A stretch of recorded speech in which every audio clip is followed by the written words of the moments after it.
Hi guys, back at it again. We basically left off on the second question, right? So I'm just gonna make a very quick summary out of this, and we're gonna move on to the next thing that we need to move on to when it comes to the eye.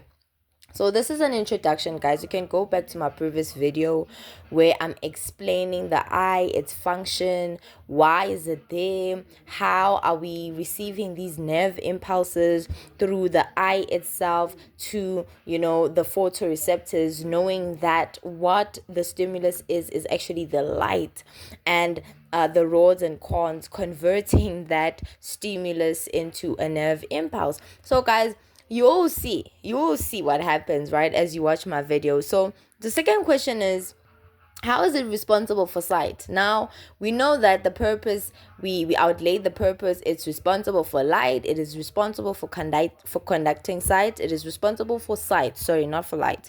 It is responsible for sight. It is responsible for conducting sight. We have eyes in order to see. Now, how is it responsible for sight, or what does it need to conduct sight? Now we are asking ourselves, what is the responsibility it carries? You understand? What does it need in order to conduct the sight? Since we said that it conducts sight, what does it need to actually carry that responsibility? Right now, it needs a stimulus, right? I said internal and external, but we are looking at external, right? The reason why I came about with internal is because of the third point there of the eyes being closed. Do you understand? I think it's the one that is coming after the eyes being closed. So actually the stimulus is external. So it needs actually a stimulus in order to conduct sight. Without a stimulus, we won't be able to conduct the sight because we want to see. So if there's nothing triggering us to see, to carry out the function of seeing, then we are not going to be able to see. So the first thing that it needs a stimulus, and that stimulus is light.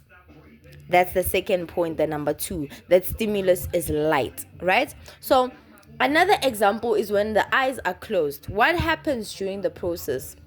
Photoreceptors, there are certain photoreceptors known as rods and cones which detect light and convert it into a nerve impulse.